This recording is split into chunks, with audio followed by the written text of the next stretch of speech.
প্রিয় দর্শক, আপনারা দেখতে পারতেছেন আমার হাতে একটি গ্লাস আছে। এই গ্লাসের মধ্যে এক গ্লাস পানি আছে। এই পানিটা যে এত উপকার এটা আমরা সবাই জানি।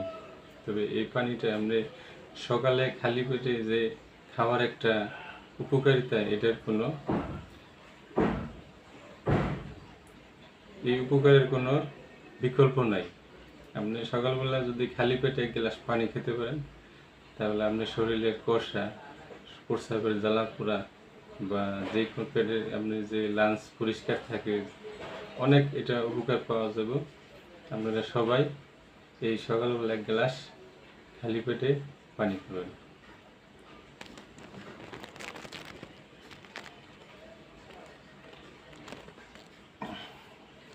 খালি পেটে পানি খাওয়ার অনেক উপকার, আপনারা সবাই খেয়ে দেখেন, খাইলে বুঝতে পারবেন এটা।